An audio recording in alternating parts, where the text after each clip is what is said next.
Hello friends, நான் தான் உங்களோட ஏபி. சீரியல் கில்லர் அப்படின்றது சொன்னோன்னா நம்ம நிறைய படத்தில் பார்த்துருப்போம். இல்லைனா பாஸ்டன்ஸில் வந்துட்டு இந்த மாதிரி ஒரு சீரியல் கில்லர் இருந்தான், இவன் இதெல்லாம் செஞ்சான் அப்படின்னு சொல்லி முன்னாடி யாராச்சும் ஒரு சீரியல் கில்லரை பற்றி நம்ம பேசியிருப்போம், கேட்டிருப்போம். பட் இந்த 2024லையுமே கென்யாவில் ஒரு சீரியல் கில்லர் வந்துட்டு போலீஸ்னால் கண்டுபிடிக்கப்பட்டிருக்கான்.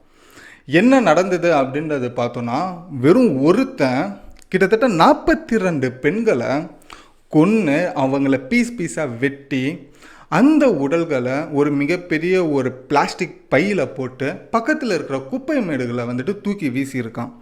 இது அவன் இப்போவும் நேத்திக்கும் முந்தா நேத்தோ அப்படின்றது பண்ணலை. கிட்டத்தட்ட 2 வருஷமாக இந்த வேலையை தான் பண்ணிகிட்ருக்கான். கடந்த 2022 இருந்து இப்போ நம்ம இருக்கிற 2024 போன மாதம் 2028 வரைக்கும் கூட ஒரு பெண்ணை வந்துட்டு கொன்று அந்த உடலை வந்துட்டு 2 வெட்டி குப்பமேடில் வந்துட்டு தூக்கி வீசியிருக்கான். கிட்டத்தட்ட 2 வருஷமாக இந்த வேலையை தான் பார்த்துருக்கான். கிட்டத்தட்ட 42 பெண்கள் இந்த ஒரு ஆளால் வந்துட்டு கொலை செய்யப்பட்டிருக்காங்க. என்ன நடந்தது அப்படின்றது பார்க்க போகிறோம். ஸோ வாங்க, யார் இந்த சீரியல் கில்லர், இவன் எதுக்காக இதை செஞ்சான், ஃபைனலாக போலீஸ் எப்படி இவனை பிடிச்சாங்க, அவன் சொன்ன ஸ்டேட்மெண்ட் ஃபைனலாக போலீஸ்கிட்ட என்னவா இருக்குது அப்படின்றது தான் இந்த ஒரு வீடியோவில் தெரிஞ்சுக்க போகிறோம். அவன் சொன்ன அந்த ஸ்டேட்மெண்ட்டு அந்த நாட்டு பிரசிடெண்ட்டே அதிர்ந்து போயிட்டாங்க. என்னடா இந்த மாதிரிலாம் ஒருத்தங்க இருப்பானா அப்படின்னு சொல்லி. ஸோ அந்த விஷயத்தை தான் இந்த ஒரு வீடியோவில் தெரிஞ்சுக்க போகிறோம். பெருசாக நம்ம ஊர் மீடியா இதை பற்றிலாம் நான் பேசினதே இல்லைங்க. ஸோ நம்ம பேசுவோம், என்ன உலகத்தில் நடக்குது அப்படின்ற சில விஷயங்களை நம்மளும் தெரிஞ்சுப்போம் எளிமையாக. ஸோ வாங்க வீடியோக்குள்ளே போகலாம். நான் தான் உங்களோட ஏபி and welcome to our channel. இன்னும் நம்ம சேனல் சப்ஸ்கிரைப் பண்ணலாம், உடனே சப்ஸ்கிரைப் பண்ணிக்கோங்க. அப்போ தான் உலகத்தில் நடக்கிற எல்லா விஷயங்களும் நீங்கள் வெறும் 10 நிமிஷத்தில் எளிமையாக புரிஞ்சுக்கணுன்னா உங்களோட சப்போர்ட்டை சப்ஸ்கிரைப்ன்ற ஒரு விஷயத்தில் காமிச்சு எல்லா விஷயத்தையுமே ஈஸியாக தெரிஞ்சுக்கங்க. ஸோ ஃபர்ஸ்ட் விஷயம் எங்கேருந்து ஆரம்பிக்கலாம் அப்படின்னு பார்த்தீங்கன்னா, யார் இந்த சீரியல் கில்லர், எங்கே இருக்கான் அப்படின்றது பார்க்கும்போது, கென்யா அப்படின்னு சொல்லப்படுற ஒரு நாட்டில் நைரோபி அப்படின்னு சொல்லப்படுற ஒரு சிட்டியில் ஒரு ஸ்லம் ஏரியா இருக்குது. அந்த ஸ்லம் ஏரியா பேர் தான் மகுரும். ஸோ அந்த ஒரு ஸ்லம் ஏரியாவில் இருக்கிற ஒருத்தன் தான் இந்த ஒரு சீரியல் கில்லராக இருக்கான். ஸோ இந்த கேஸ் எங்கே ஆரம்பிச்சது அப்படின்னு பார்த்தீங்கன்னா வந்துட்டு ஜூலை 28, அதாவது ஒரு 12 நாளைக்கு முன்னாடி, ஒரு 2 வாரம் கூட ஆகலை, விடிய காலையில் கென்யாவில் இருக்கிற இந்த மகுரு அப்படின்னு சொல்லப்படுற இந்த ஸ்லம் ஏரியாவில் ஜோசஃபைன் அப்படின்னு சொல்லப்படுற ஒரு பெண் இருக்கான். இந்த பெண் வந்துட்டு 26 வயசு பெண்மணி. இவங்க வந்து ஒரு பியூட்டி பார்லரில் ஒரு எம்ப்ளாயராக இருக்காங்க. ஸோ இவங்களுக்கு வந்துட்டு விடிய காலையில் ஒரு கால் ஒன்று வருது. ஸோ கால் வந்ததும் விடிய காலையில் ஒரு 6:30-7 மணிக்கு எல்லாமே இந்த பொண்ணு என்ன பண்ணிங்கன்னா அந்த ஃபோன் காலை பேசிக்கிட்டு உடனே கிளம்பி இருக்கான். ஸோ வழக்கத்துக்கு மாற அவங்க அப்பா அம்மா தம்பி இது என்ன புதுசாக இருக்குது, ஏன்னா ஆஃபீஸுக்கு அவங்க போகிற அந்த பார்லருக்கு போகிறது கிட்டத்தட்ட ஒரு 9-10 மணிக்கு தான் எப்பயுமே போல் கிளம்புவாங்க. பட் இப்போது 7 மணிக்கெல்லாம் தான் பொண்ணு கிளம்பிட்டுட்டாங்களே, சரி ஏதோ ஒரு அர்ஜென்ட் இருக்கும்போது சொல்லி அப்போது அவங்க வீட்டில் இருக்கவங்க யாருமே இதை பெருசாக எடுத்துக்கல. ஸோ அவங்க வீட்டில் இருக்கிறவங்க அன்னைக்கு 7 மணிக்கு ஜோசஃபைன் அவங்க வீட்டிலேருந்து கிளம்புனாங்க இல்லையா அந்த ஃபோன் பேசிட்டு, அதுதான் அவங்க கடைசியாக பார்த்த ஒரு தருணம் அவங்க பெண்ணை. ஸோ இதுக்கப்புறமா என்ன ஆகுதுன்னா, அதே நாள் ஜூலை 28 நைட் ஆகுது. ஸோ கிட்டத்தட்ட மிட் நைட் வரைக்கும் அவங்களோட பொண்ணு வீட்டுக்கு வரலன்னு சொல்லிட்டு அவங்க அப்பாவும் அவன் தம்பியும் என்ன பண்ணுறாங்கன்னா போலீஸ் ஸ்டேஷனில் போயிட்டு ஒரு கம்ப்ளைண்ட் கொடுத்துட்றாங்க. அதுக்கு முன்னாடி ஃபுல் டே வந்துட்டு என்ன பண்ணாங்கன்னா தன் பொண்ணுக்கிட்ட ஃபோன் பண்ணி பேச ட்ரை பண்ணியிருக்காங்க. ஃபோன் அவங்க பொண்ணு எடுக்க மாட்டாங்க. ஒரு கட்டத்துக்கு மேலே சுவிட்ச் ஆஃப் அப்படின்ற ஒரு விஷயம் வர ஆரம்பிச்சுது. அதுக்கப்புறமா அவங்க அப்பா ஒரு சைடு, அவங்க அம்மா ஒரு சைடு, அவங்க தம்பி ஒரு சைடு, அவங்க ஃப்ரெண்ட்ஸ் அண்ட் ஃபேமிலிஸ் கிட்ட போயிட்டு விசாரிக்க ஆரம்பித்தாங்க நேரில். ஸோ எங்கே போனாலும் அவங்க பொண்ணு கிடைக்கவே இல்லை. ஸோ ஒரு மிட் நைட்டு போலியும் ஆயிடுச்சு. ஸோ அதுக்கப்புறமா அவங்க பொண்ணு வரலன்னு சொல்லிட்டு அவங்க வந்துட்டு ஒரு கம்ப்ளைண்ட் ஒன்று கொடுக்க ஆரம்பித்தாங்க கென்யா போலீஸ் கிட்ட. ஸோ உடனே இந்த கென்யா போலீஸ் இந்த ஒரு விஷயத்தை எடுத்து என்ன பண்ணாங்கன்னா அந்த பொண்ணை இன்னும் பல இடங்களில் வந்துட்டு தேட ஆரம்பிக்கிறாங்க. ஸோ அடுத்து ஜூலை 29 என்ன ஆகுது அப்படின்னு பார்த்தீங்கன்னா, இந்த மக்ரூன்னு சொல்லப்படுற இந்த ஸ்லம் ஏரியாவுக்கு கொஞ்சம் தள்ளி வந்துட்டு ஒரு மிகப்பெரிய ஒரு குப்பை மேடு ஒன்று இருக்குது. இந்த குப்பை மேடு அப்படின்றது வந்துட்டு இதுக்கு முன்னாடி ஒரு கல் குவாரியாக இருந்திருக்கு. அதுக்கப்புறமா அந்த கல் குவாரியில் வந்துட்டு பல பிரச்சனைகள் இருந்ததுக்கப்புறமா அந்த குவாரியை மூடினதுக்கப்புறமா அங்கே இருக்கிற மக்கள் என்ன பண்ணாங்கன்னா அங்கே குப்பைகளை போட ஆரம்பித்தாங்க. அந்த குப்பைகளை போட ஆரம்பித்ததுக்கப்புறமா அங்கே ப்ராப்பரான மெயின்டெனன்ஸ் இல்லாமல் பல வருஷமாக அங்கே வந்துட்டு ஒரு குப்பை மேடாகவே மாறி இருந்தது. ஸோ அதுக்கப்புறமா அங்கே போன ஒருத்தன் என்ன பண்ணியிருக்கான்னா அந்த குப்பை மேடில் வந்துட்டு ஒரு ரத்தம் பறிஞ்ச ஒரு கவர் ஒன்று பார்க்க ஆரம்பிக்கிறான். அதே போல் அந்த கவர் கிட்டத்தட்ட ஒரு ஆளை வந்துட்டு உள்ளடக்கி எவ்வளோ ஹைட்டாக வருமோ ஒரு மூட்டை மாதிரி, அந்த மாதிரி ஒரு விஷயத்த பார்த்துருக்கான். இந்த ஒரு விஷயத்த வந்துட்டு அந்த பக்கத்தில் இருக்கிற ஸ்லம் ஏரியா எல்லாருக்கிட்டையுமே சொல்ல ஆரம்பிச்சிருக்கான். உடனே அந்த மூட்டையை போயிட்டு எல்லா பொதுமக்களும் பார்க்க ஆரம்பிச்சதுக்கப்புறமா இந்த விஷயம் போலீஸுக்கு தெரிய வருது. போலீஸும் ஸ்பாட்டுக்கு வராங்க அந்த குப்பைமேடுக்கு. ஸோ அந்த குப்பைமேடுக்கு வந்ததுக்கு அப்புறமா அந்த கயிறை பிரித்து பார்த்தா ஒரு பாகம் மட்டும் ஒரு பொண்ணோடது கிடக்குது. இந்த பொண்ணோட கடந்த அப்புறமா உடனே வந்துட்டு இந்த ஜோசஃபின் அப்பா அம்மாவை கூட்டிகிட்டு வந்து இது உங்கள் பொண்ணா அப்படின்றது ஏதாச்சும் அடையாளம் தெரியுதா அப்படின்றது பார்க்க சொல்கிறாங்க. அதுக்கப்புறமா அவங்க அம்மா கண்டுபிடிச்சிருக்காங்க இது என்னோட பொண்ணு தான் அப்படின்னு சொல்லி. அதுக்கு அப்புறம் என்ன நடக்குதுன்னா இன்னும் மீதி உடல்களோட பாகங்கள் எங்கே இருக்குதுன்னு சொல்லி மொத்த குப்பை மேடுகளையுமே வந்துட்டு அலசி ஆராயிறாங்க. ஸோ அதுக்கப்புறமா ஜோசஃபினோட முழு உடலையுமே வந்துட்டு கண்டுபிடிச்சிருக்காங்க. ஸோ இந்த ஒரு விஷயம் வந்துட்டு அந்த கென்யாவில் இருக்கிற நைரோபியில் இருக்கிற பகுதி எல்லா மக்களுமே வந்துட்டு ஆடி போயிடுச்சு. ஸோ இந்த நைரோபி மக்கள் எல்லாருமே ரொம்ப ஷாக் ஆனதுக்கப்புறமா இது எல்லாமே வந்துட்டு கவர்மெண்ட் தான் இதை பண்ணியிருக்கோம் அப்படின்னு சொல்லி அங்கே இருக்கிற நைரோபி மக்களுமே அதுக்கப்புறமா கென்யாவில் இருக்கிற எல்லாருமே வந்துட்டு கவர்மெண்ட்டை வந்துட்டு குறை சொல்ல ஆரம்பித்தாங்க. எதுக்கு சம்மந்தமே இல்லாமல் கவர்மெண்ட் இதுக்குள்ளே வருதுன்னு நமக்கு யோசிக்க தோணலாம். ஆல்ரெடி கென்யாவில் ஒரு மிகப்பெரிய ஒரு ப்ரொட்டஸ்ட் ஒன்று போய்கிட்டு இருக்கு கவர்மெண்ட்டுக்கு எதிராக. என்னன்னா கவர்மெண்ட் வந்துட்டு அங்கே இருக்கிற மக்களுக்கு அவங்க தேர்தலில் சொன்ன வாக்குறுதிகளை வந்துட்டு இன்ன வரைக்கும் நிறைவேற்றலை அப்படின்னு சொல்லி பல பேர் புரட்சி பண்ண ஆரம்பித்தாங்க. ஸோ அந்த புரட்சி பண்ணவங்களை அங்கே இருக்கிற கவர்மெண்ட் வந்துட்டு அரெஸ்ட் செய்யப்படுறாங்க, அதே போல் அவங்கள தண்டிக்கப்படுறாங்க. ஸோ இந்த மாதிரி இருக்கிற விஷயங்களில் யாராச்சும் ஒரு புரட்சியாளரோட பெண்ணு தான் வந்துட்டு இந்த மாதிரி கொலை செய்யப்பட்டிருப்பாங்க. ஸோ டெஃபினட்டாக இது கவர்மெண்ட் தான் பண்ணியிருக்குன்னு சொல்லி மக்கள் எல்லாருமே கவர்மெண்ட் பக்கம் திரும்ப ஆரம்பித்தாங்க. உடனே இது சுதாரித்த கவர்மெண்ட் என்ன பண்ணாங்கன்னா கென்யா கவர்மெண்ட் இது டைரெக்டாக பிரசிடென்ட்டு அங்கே இருக்கிறவங்க என்ன பண்ணாங்கன்னா இந்த ஒரு கொலைக்கும் கவர்மெண்ட்டுக்கும் எந்த சம்மந்தமும் இல்லை, இது டெஃபினட்டாக கவர்மெண்ட்டே இறங்கி இந்த மாதிரி ஒரு சம்பவத்தை பண்ணது யார் அப்படின்றது சொல்லி நாங்கள் தேட ஆரம்பிக்கிறோம் அப்படின்னு சொல்லி கென்யா கவர்மெண்ட் வந்துட்டு ஒரு அனௌன்ஸ்மெண்ட்டாக கொடுத்தாங்க. அவங்க சொன்னதுக்கப்புறமா இதில் டைரெக்டாக பிரசிடென்ட்டே இன்வால்வ் ஆனதுனால இன்னும் கென்யா போலீஸ் முழுக்க வந்துட்டு அந்த குப்பை மேடு வேறு எல்லா இடங்களையும் இது பண்ணது யார் அப்படின்றது சொல்லி தேட ஆரம்பிக்கிறாங்க.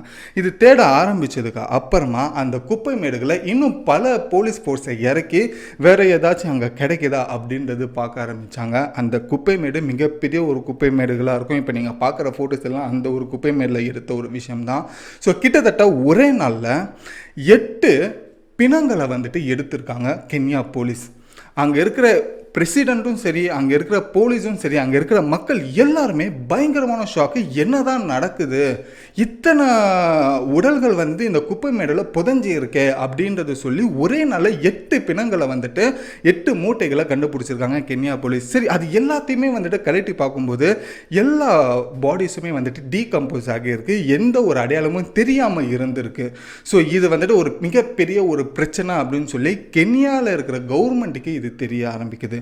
ஒரே நல்ல 8 பிணங்களை ஒரு குப்பை மேட்லேருந்து எடுத்துகிட்டு இருக்கோன்னா அப்போ நம்ம இது வரைக்குமே என்ன பண்ணிகிட்டு இருந்தோம், இவ்வளோ மிஸ்ஸிங் கேஸ் இருந்தோம், இதை எப்படி நம்ம வந்துட்டு கவனிக்காமல் இருந்தோம்னு சொல்லி போலீஸ்க்கு பயங்கரமான ப்ரெஷர்ன்றதாச்சு. ஸோ அதுக்கப்புறமா கவர்மெண்ட் சைட்லேருந்து ப்ரெஷர் வந்ததுக்கப்புறமா இது யார் பண்ணது அப்படின்றது வந்துட்டு தேட ஆரம்பிக்கிறாங்க. அந்த தேட ஆரம்பிக்கும் போது போலீஸ்க்கு வந்துட்டு ஒருத்தர் மேலே சந்தேகம் அப்படின்றது வருது அந்த ஸ்லம் ஏரியாவில். அந்த சந்தேகத்துக்கு அடிப்படையான பேரில் ஒருத்தர் வந்து அரெஸ்ட் பண்ணாங்க. அவர் பேர் தான் கேலிங் ஜுமைசி கலூஷா அப்படின்னு சொல்லப்படுற இப்போ நீங்கள் ஃபோட்டோவில் பார்த்துருக்குற இவன் தான் வந்துட்டு இத்தனை ஒரு சம்பவத்தையுமே பண்ண ஒரு ஆள். ஸோ கிட்டத்தட்ட 8 பாடிஸ் வந்துட்டு அந்த குப்பை மேட்டில் கண்டுபிடிச்சது எல்லாம் டீகம்போஸ் ஆன நிலையில் ஜோசஃபின் உடல் மட்டும்தான் உடனே அடையாளம் கண்டுபிடிக்கிற அளவுக்கு இருந்திருக்கு. ஸோ இது வந்துட்டு உடனே இந்த போலீஸ் என்ன பண்ணாங்கன்னா இந்த கேலிங்ஸ் இருக்கிற ஏரியா எங்கே, அவன் வீடு எங்கன்னு சொல்லி போலீஸ் வந்துட்டு விசாரிக்க ஆரம்பிக்கிறாங்க. அந்த விசாரிச்சதில் பல ஷாக்கிங்கான இன்ஃபர்மேஷன் போலீஸ்க்கு கிடைச்சிது. என்ன அப்படின்னாக்கா இந்த கேலிங்ஸ் வீட்டை சுற்றி இருக்கிறவங்கள வந்துட்டு இந்த கேலிங்ஸ் ஆல்ரெடி வந்துட்டு ஒரு 33 வயசு ஆள். ஸோ இவனுக்கு வந்துட்டு இந்த குப்பை மேடு பக்கத்தில் ஒரு 100 மீட்டர் தள்ளி தான் அவன் வீடு இருக்குது அப்படின்னு சொல்லி போலீஸ்க்கு தெரிய வருது. அது மட்டும் இல்லாமல் இந்த ஒரு கேலிங்ஸ்க்கு ஆல்ரெடி மேரேஜ் ஆகிருக்கு. அந்த மேரேஜ் ஆனால் அவங்களோட ஒய்ஃபை வந்துட்டு பல மாதமாக வந்துட்டு நாங்கள் பார்க்கவே இல்லை அப்படின்னு சொல்லி கேலிங்ஸ் வீட்டை சுற்றி இருக்கிற மற்ற எல்லாருமே நெய்பர்ஸ் எல்லாருமே வந்துட்டு இந்த விஷயத்த போலீஸ்கிட்ட சொல்கிறாங்க. போலீஸ்க்கு இன்னும் டவுட் அதிகமாகுது. என்னடா அவங்க ஒய்ஃபையே பல மாதமாக காணணும்னு சொல்லியிருக்காங்க. இதை பற்றி கேலிங்ஸ் இது வரைக்குமே வந்துட்டு ஒரு மிஸ்ஸிங் கேஸ் கூட கொடுக்கலையே அப்படின்னு சொல்லி கேலிங்ஸ் மேலே பயங்கரமான டவுட்டு வந்துட்டு வர ஆரம்பிக்குது போலீஸ்க்கு. ஸோ அதுக்கப்புறமா என்ன நடக்குதுன்னா அந்த ஒரு கென்யா போலீஸ் அந்த கேலிங்ஸ் வீட்டை உடைச்சிட்டு உள்ளே போய் பார்க்குறாங்க. உள்ளே போய் பார்த்ததுக்கப்புறமா பல ஷாக்கிங்கான ஒரு விஷயங்கள் எல்லாமே இருந்தது. என்னென்ன இருந்தது அப்படின்றது பார்த்தோன்னா, ஃபஸ்ட்டு அந்த கேலின்ஸ் வீட்டோட உடைச்சிட்டு உள்ளே போகும்போது அங்கங்கே ரத்த கரைகள் இருந்திருக்கு. அதுக்கப்புறமா மூஞ்சி கழுவுற சிங்கில் வந்துட்டு ரத்த படிவங்கள் வந்துட்டு இருந்திருக்கிறத கவனிச்சிருக்காங்க. ஸோ அப்போவே வந்துட்டு அவங்க முடிவு பண்ணுறாங்க போலீஸ். அதுக்கப்புறமா இன்னும் பல எவிடன்ஸ் கிடைக்க ஆரம்பிக்குது. ஃபார் எக்ஸாம்பிள், முதல்ல அங்கே நிறைய செல்ஃபோன்ஸ் வந்துட்டு கிடச்சிருக்கிறது. ஸோ அது கூடவே வந்துட்டு பல சிம்ஸுமே வந்துட்டு போலீஸ்கிட்ட கிடச்சிருக்கு. அதுக்கப்புறமா அந்த வீட்டை இன்னும் சர்ச் பண்ணதில் பல பெண்களோட ஐடி கார்ட்ஸுமே வந்துட்டு கிடச்சிருக்கு. ஸோ அதுக்கப்புறமா அங்கங்கே பெண்களோட இன்னர் வேர் இருக்குல்ல, ஸோ இன்னர் வேர் எல்லாமே வந்துட்டு கேலின்ஸ் வீட்டில் கிடச்சிருக்கு அப்படின்ற ஒரு விஷயம் தெரிஞ்சுது. ஸோ அதுக்கப்புறமா இன்னும் டீப்பாக சர்ச் பண்ணதில் மிகப்பெரிய கத்திகளும் அதுக்கப்புறமா ஒரு வெட்டுற மாதிரியான மிஷின்ஸுமே வந்துட்டு அவன் வீட்டில் கிடச்சிருக்கு அப்படின்றது தெரிய வந்தது. ஸோ ஃபைனலாக போலீஸ்க்கு வந்துட்டு ஒரு விஷயம் தெரிஞ்சது. ஸோ இதுக்கு இந்த 8 கொலைகளுக்கும் ப்ளஸ் கேலின்ஸுக்கும் ஏதோ ஒரு சம்மந்தம் இருக்குன்னு சொல்லி, ஸோ கேலின்ஸ் எங்கே இருக்கான்னு சொல்லி திரும்பியும் வந்துட்டு கென்யா போலீஸ் வந்துட்டு தேட ஆரம்பித்ததில் கேலின்ஸ் வந்துட்டு ஒரு பாரில் தண்ணி அடிச்சுக்கிட்டு இருக்கான். ஸோ உடனே வந்துட்டு இந்த கென்யா போலீஸ் கேலின்ஸை அரெஸ்ட் பண்ணதுக்கப்புறமா அவன் ஃபுல் போதையில் இருந்திருக்கான். கூட்டிகிட்டு போய் போலீஸ் ஸ்டேஷனில் வந்துட்டு விசாரிச்சதில் அவன் ரொம்ப முரட்டுத்தனமாக நடந்திருக்கான். ஒரு கட்டத்துக்கு மேலே ஆமாங்க நான் தாங்க அது எல்லாத்தையும் பண்ணேன் அப்படின்னு சொல்லி போதையிலே சொல்லியிருக்கான்.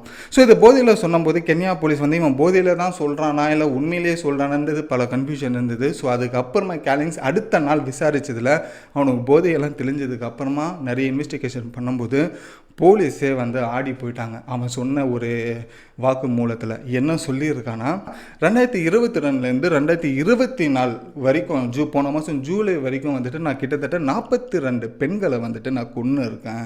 ஸோ அதை நிறைய பேர் நான் ஆசீர்வாதங்களை காமிச்சும் கொன்று இருக்கேன், பணம் கொடுத்துமே நான் வர வச்சும் நான் கொன்று இருக்கேன் அப்படின்ற சில விஷயங்களை சொல்கிறான். அது மட்டும் இல்லாமல் அந்த 42 பெண்கள்லேயே முதல்ல நான் கொலை செய்யப்பட்ட ஒரு பெண் யார் அப்படின்றத பார்த்தோன்னா என்னோட ஒய்ஃபு தான் அப்படின்ற ஒரு விஷயத்த சொன்னான். போலீஸே ஆடி போயிட்டாங்க. ஸோ அதுக்கப்புறமா பல விஷயங்கள் சொல்லும்போது என்ன சொல்கிறான்னா, எனக்கு இந்த மாதிரி கொல்றது ரொம்ப பிடிச்சிருக்கு அப்படின்ற ஒரு விஷயத்தையுமே சொல்ல ஆரம்பித்தான். அதுக்கப்புறமா அந்த பெண்களோட ரத்தத்தை ஒரு கூடாரத்தில் போட்டு சேமித்து வச்சுருக்கான். கிட்டத்தட்ட வேம்பயர் மாதிரி வந்துட்டு சேமித்து வச்சுருக்கன்ற ஒரு விஷயத்தையுமே சொன்னாங்க. ஸோ இந்த அளவுக்கு ஒரு கொடூரமானவன் கென்யாவில் இருந்திருக்கான் அப்படின்றது அப்போ தான் முதல் முறையாக போலீஸுக்குமே தெரிய வருது, அங்கே இருக்கிற நாட்டு மக்களுக்குமே தெரிய வருது, கவர்மெண்ட்டுக்குமே தெரிய வருது. இந்த ஒரு விஷயம் அவன் சரண்டர் ஆனதுக்கு அப்புறமா உடனே இந்த கென்யா கவர்மெண்ட் வந்துட்டு என்ன பண்ணுறாங்கன்னா, ஆல்ரெடி மக்கள் எல்லாருமே கென்யா கவர்மெண்ட் மேலே தான் குறை சொல்லிட்டு இருக்காங்கன்ற ஒரு விஷயத்தை முதல்ல ஒழிக்கணும்னு சொல்லி கென்யா கவர்மெண்ட் அனௌன்ஸ் பண்ணாங்க. ஸோ இந்த கேலின்ஸ் தான் கிட்டத்தட்ட 42 பெண்களை வந்துட்டு இது வரைக்குமே கொன்று இருக்கான். ஸோ இவன் கொன்ன அந்த பெண்கள் யார் யாருன்றது லிஸ்ட்டு எடுத்துகிட்ருக்கோம். இவன் கொன்று எங்கே வீசப்பட்டிருக்கு அப்படின்னு பார்த்தோன்னா அதே குப்பை மடல் தான். இது வரைக்கும் 16 பெண்களோட உடல்களை வந்துட்டு மீட்டு இருக்காங்க அந்த குப்பை மேட்லேருந்து. அப்போ மீதி இருக்கிற பெண்கள் எங்கே அப்படின்னு பார்க்கணும்னா இன்னும் அந்த சர்ச்சிங் அந்த குப்பை மேட்டில் நடந்துக்கிட்டு இருக்கு அப்படின்ற ஒரு விஷயத்த கென்யா கவர்மெண்ட்டே இதை அனௌன்ஸ் பண்ணியிருக்காங்க, இந்த கேலின்ஸ் தான் சீரியல் கில்லர்னு சொல்லி. ஸோ இதுக்கப்புறமா தான் அவனுக்கு தண்டனை அப்படின்ற ஒரு விஷயமே கிடைக்கும். ஸோ இந்த ஒரு தண்டனை என்னவா இருக்குன்றதை நீங்கள் நினைக்கிறீங்கன்றதையும் கமெண்ட்டில் சொல்லுங்கள். ஸோ இதுதான் 2024லையுமே சீரியல் கில்லர் அப்படின்ற ஒரு கான்செப்ட் கண்டினியூ ஆகிட்டு இருக்கிறதுன்றதே எனக்கு அடுத்த ஒரு ஷாக்கிங்காக இருக்குது. ஸோ அவன் சொன்ன ஒரு விஷயமே அவன் கொல்லப்பட்ட முதல் பெண்ணே அவன் ஒய்ஃப் தானா. ஸோ இந்த ஒரு விஷயத்த நீங்கள் என்ன நினைக்கிறீங்க? அவனுக்கு இந்த 42 பெண்களையுமே கொன்னவனுக்கு என்ன தண்டனை கொடுத்தா சரியாக இருக்கும்ன்றது உங்களோட கருத்தை கமெண்ட்டில் சொல்லுங்கள். நானும் அது படித்து தெரிஞ்சுக்கிறேன். ஸோ இதுதான் கென்யாவில் ரொம்ப பரபரப்பாக போய்கிட்டு இருக்கிற ஒரு முக்கியமான ஒரு கேஸ். இந்த ஒரு இன்ஃபர்மேஷன் உங்களுக்கு புதுசாக இருந்தால் லைக் பண்ணி உங்கள் ஃப்ரெண்ட்ஸ் அண்ட் ஃபேமிலிஸ்க்குமே இதை பற்றி ஷேர் பண்ணுங்கள். அவங்களும் உலகத்தில் இருக்கிறது என்ன நடக்குதுன்றது தெரிஞ்சுக்கிட்டுமே. ஸோ இத்தோட இந்த வீடியோ முடிச்சுட்டு நானும் கடையை மூடிட்டு கிளம்புறேன். அண்டில் தென், பாய் பாய், ஏபி.